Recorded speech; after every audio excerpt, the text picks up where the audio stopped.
Hello and welcome back to Rage Gaming. It's time to talk Season 1 Rogue. Going into that new season, we're going back to level 1, we're working our way up to 50 to our Paragon, gathering the aspects and beyond all the way to Torment once more. Rogue is going to be excellent at this, just as it was before, particularly with imbuement builds, as there is incredible potential for that in Season 1, all thanks to that new Wrathful Heart, which has a chance to apply all imbuement effects at half their potency for free, which sounds crazy, but obviously we're not going to get our hands on that until World Tier 4. In the meantime though, we can enjoy a variety of buffs and benefits from the 1.1 patch and a pile of really useful hearts on the way to World Tier 4. Sounds good, right? But don't let that confuse you. This is all still in the context of the horrible 1.1 patch itself. Our damage is absolutely destroyed by the nerfs to crit and especially vulnerable damage. It's fair to say we're dealing half or less, especially when you consider the multipliers that are no longer scaling nearly as high. We're also going to be way more squishy as they've nerfed defensive stuff into the ground, and so we'll be punished a lot more for any mistake. In the case of Rogue being a more squishy class, we should really fear one-shots now, as that's just going to be part of the gameplay. Cool. Still, we can be somewhat optimistic in that as a class, we've been hit a lot less than other classes, especially when you stop and look at Sorcerer, who are just dead. But what build will we take into the new season to power level and grind our way efficiently to World Tier 4? It's Twisting Blades. Again, look, Twisting Blades is not only good, it's absolutely king at everything. Single target, mob clear, mobility, damage avoidance, CC, it's fantastic. Every other main sort of meta build for Rogue is also hilariously really good. The balance is great for this class, but we can argue, say Penetrating Shot, that takes a bit of setup, or Barrage, that has issues when you have a stray mob that runs in the way and tanks the hits. You can argue even with the Rapid Flurry, requires a bit of reasonable amount of time to set up as a build, in that combo points really starts to pop off when you have the unique dagger Condemnation, which we certainly won't have at first. Twisting Blades, on the other hand, brilliant from the start. Oh, and a little warning, actually, I've made this video just before the launch of Season 1. The footage of me is on my Eternal Realm character on the post-nerfed 1.1 Rogue. So using the leveling build with just some basic aspects you'll be able to collect. I've made this video just before Season 1 launch and tried to record footage that, actually represents how the build will play at that launch. But yeah, let's get started. Alright, here we go. I've reset my talent tree so we can go through this together manually from each individual level. So we're going to start with Puncture and of course Enhanced Puncture as always. It's just so good. Then we're going to pick up Twisting Blades. Of course, we're going to enhance it to improve the damage, and instead of going for advancing Twisting Blades, we're actually going to go for improved Twisting Blades for our key passive, which we'll talk about later. But until we get the key passive, there's no reason to do that, so we will go for advanced Twisting Blades for the time being. We just need one more level to actually reach the next tier, although I'd like to put it in Twisting Blades fully. We want to get the fundamental puncture to generate vulnerability with our basic, as it'll be a key source of our energy anyway. It's very worth the effort. This brings us to our next tier, where of course we're picking up Dash. Dash is going to be a nice bit of mobility at this point, and we're going to take other enhancements at a later point. For the moment though, we want to level Twisting Blades as much as possible. So we're going to do that. So we're going to put more points into it right now, and at 5 out of 5, we'll actually reach the next tree, where we're going to pick up 2 abilities. Firstly, Poison Trap, and secondly, Dark Shroud. We're going to improve Dark Shroud first, going for Enhanced Dark Shroud. This has been improved this patch. It now has 4% more chance, so 14% chance for the shrouds to not be consumed. And hey, while it's active, we're also going to get movement speed, which is going to be really nice for the leveling. Then we can pick up the Enhanced Poison Trap, so it'll actually knock those enemies down when we trigger it, which is going to be very nice. Bringing us to the next tier, where of course we're picking up our imbuement, which is Shadow Imbuement for the AoE purposes and General Clear for leveling. We'll enhance it, and of course go for a blended, so it's generating an AoE vulnerable, great for when we're leveling early. Now we want to make this better by going for Shadow Crash. It might cause a stun on the shadow damage, but we're doing it for consuming shadows to help with our energy generation, which is a major issue at this point in the game. 3 out of 3 on that is going to give us 30 energy as we kill enemies with shadow damage, so it's going to be a lot of energy generation, which we really need. That unlocks our ultimate tree, so we're ready to not take any ultimates. We just need to spend 10 points to unlock our key passive. Down here, there's some really important passives. Firstly, Trap Mastery. When Poison Trap activates, we're going to gain, at 3 out of 3, 12% increased critical strike chance against vulnerable and crowd control enemies, so that is amazing. Every time we press our Poison Trap, suddenly we're juiced up with crit strike chance. Further, 1 point into Adrenaline Rush is going to get us to Haste, which when we're above 50% energy, we gain 15% movement speed, but when below, we gain 15% attack speed. Both very useful. And we have the exact perfect 3 out of 3 thing, which is concussive. Concussive causes knockdowns or knockbacks on enemies to give us another 12% crit strike chance against them for 3 seconds. This is guaranteed when we use enhanced poison trap, so you put it down and the enemy under it, or enemies, will just get knocked down, triggering concussive on those enemies, which is just brilliant. This perfectly brings us to our key passive. We're picking up momentum. Cutthroat skills grant stacks of momentum if they hit a stunned, dazed, or frozen enemy, or hit an enemy from behind. And this is where things really get interesting. We'll pick up now our enhanced dash, which causes a major critical strike damage improvement to enemies we've dashed through. And then we're going to take disciplined dash. Dash will slow enemies it hits by 30%, or even daze them if they're already slowed, such as that they might be by puncture or the first dash you did. So this works great in synergy with the momentum passive, helping us build up stacks consistently. When it's going, it gives us 20% damage reduction, massive energy regen, which is vital, and even a nice bit of movement speed. Further, to improve the odds of that always stacking up and being going, we're going to drop advancing to swap to improved twisting blades. Like we said, enemies are dazed while impaled by the twisting blades, causing momentum stacks. So now it's all about just cleaning up with the rest of the points that we have,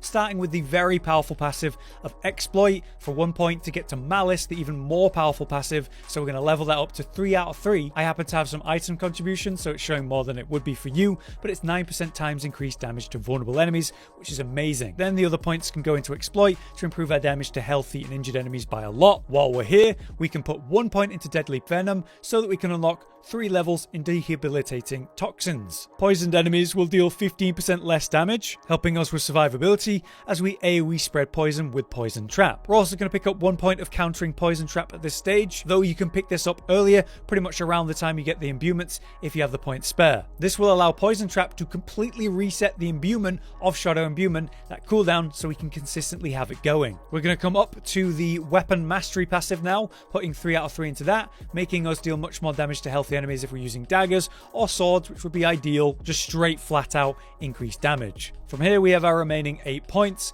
so we're going to put it into 3 out of 3 sturdy first, giving us some nice close damage reduction. We're going to put 3 out of 3 into stutter step, which is going to give us nice movement speed after we crit strike, and the last 2 points are going into the newly changed siphoning strikes, which is based on lucky hit. Sadly, we won't have a lot of that when we're leveling because we're changing gears so much. That's why we put it in at the end here, since it's not as consistent as the other things we picked up. But that is all the points that we're going to be using on our way to 50 with the extra renown points. As you may have gathered, for the specialization, we're using Inner Sight because energy is really important. It works great with twisting blades, and in particular an aspect we're going to be running, which we'll talk about next. So here we are for the equipment section.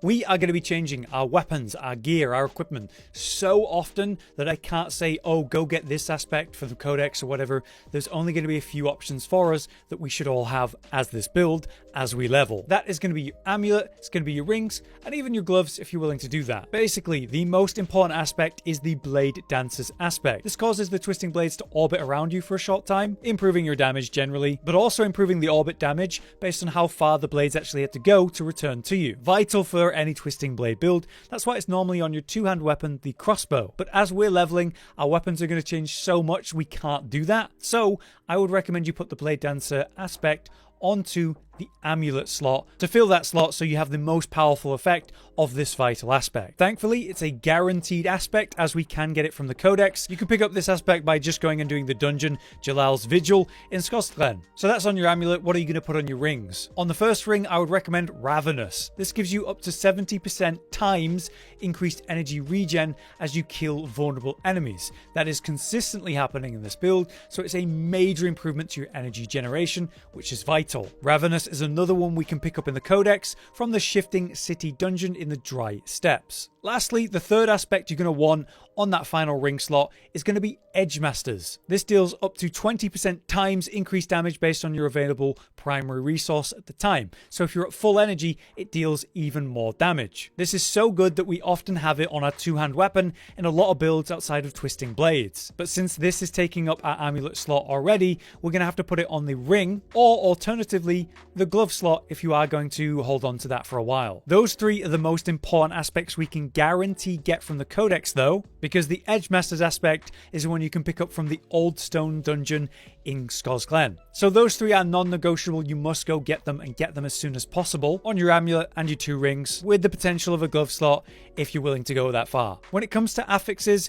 you're not really going to be able to reliably have them as they're going to change a lot, but if you can get crit strike chance, crit strike damage, vulnerable damage, lucky hit chance, all of those are going to be nice to have. And so we're at the Paragon section of the build. Here I'm going to show you the starter board and just the first expansion, because that's kind of reasonable to talk about and showcase from levels of roughly 60 to 70. Beyond that is unreasonable as we are going into the season fresh. This is an early build. Let's start with the starter board, coming around to the right, picking up Prime as always, working our way up towards the glyph, which we have Closer in. Closer improves the cutthroat skill damage the more dexterity we have, meaning Twisting Blades gets better damage, which is amazing, while also giving us damage reduction. The secondary effect means when we're wielding that melee weapon, which we usually are, we're taking 10% reduced damage. Very nice in our new kind of getting one-shot world. It requires our main stat dexterity, which is easy to get in the starter board, so it just works really well here. As you can see, I've gathered enough dexterity in a min-max way to get to 40 out of 40 exactly. We make sure to come up to the right to pick up Lawless and the extra dexterity it provides,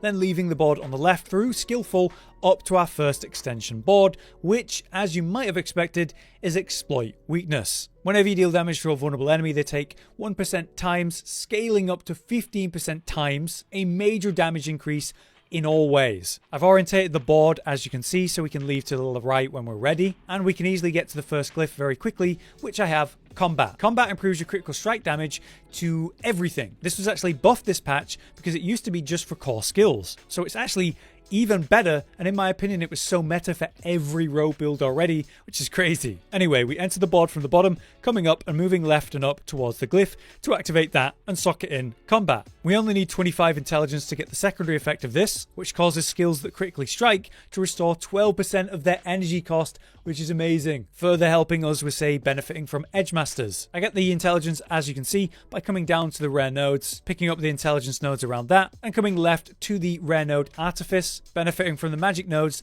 that improve our vulnerable damage while we're here. This is very min-max, as we could get more intelligence here easily. But first, we're going to head up to the right and head to the exploit node, picking up the magic nodes around it, which are great, working our way up and to the left and around to exploit weakness itself. From there, on the way out, we can go over the top to pick up Unassailable for some nice damage reduction, and work our way to the right to the next board, where we will continue in the future.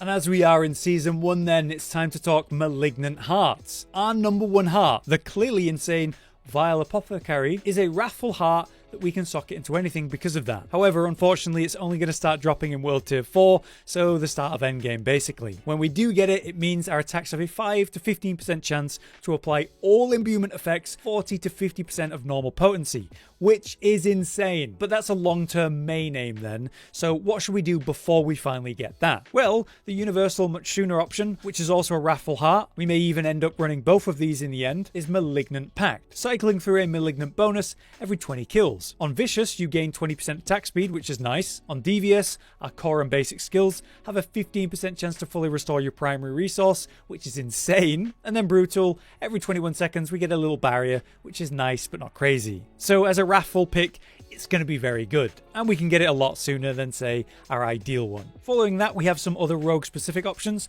like the Clipshot Heart, a utility lucky hit-based one, 20 to 40% chance for your cutthroat skills to slow for 40% for 3 seconds, and then your marksman skills can even knock back. Basically, that works with momentum. Our Twisting Blades will slow, as well as our dash, leading to more momentum stacks nicely in yet another way for the build. Then there's the other rogue, defensive focused one, Trickery. When you use a subterfuge skill, you leave behind an unstable shadow decoy trap that taunts enemies. It'll then blow up after 6 seconds, dealing a bit of shadow damage, and that can only occur once every 5 seconds. This works well in theory with our build because we have both Poison Trap and Dark Shroud, which can be used to trigger it. The taunt will help with survivability, keeping the heat off us, but also it might even group up enemies as they attack it. Maybe the melee enemies will pile in around it, almost like a death trap in a way. The AoE might not be overly strong itself, we'll have to see that in action, but functionally this could be really useful. Otherwise, we have General Hearts. I'm not entirely convinced about Tempting Fate Heart for us. It grants better crit strike damage, sure, but at the cost of non-crit damage. We're not critting all the time, but a lot. so it could be a problem, it could be worth it, it needs testing. The Pekana heart might be nice, while we just need a slot to fill in for some extra AoE based on lightning. But yeah, in general, with the general hearts, everything is fine to fill in an empty slot, but the ones I've talked about are going to be my priority. But there you have it then, that's the build generally explained for the early days, say between levels 50 and 70. Twisting Blades somehow has even more potential when it comes to specifically this imbuement version build, thanks to that insane new Malignant Heart Vile Apothecary. Though obviously it's much more endgame, with it being required for World Tier 4, but before then, you're still going to have that same smooth, super fast leveling experience as before, only improved in convenient ways. Yes, it's true we're really weak compared to what we used to be before 1.1, but relative to everyone else, Rogue, and specifically Imbuement Twisting Blade Rogue, stands near the top of all builds at this point. So yeah, if the video has been useful to you, please do drop a like, but for now, I've been Hollow, you've been you, and good luck in Season 1. Josh, Cotton, and Hollow with the videos, dropping the humor like a hammer on your tippy toes, bringing entertainment on a daily arrangement to take our insanity and turn it into entertainment. Yes, I said entertainment twice, to reiterate that it is nice to look into your faces on a mostly daily basis when you let us in your homes to make the whole world a stage. Goodbye.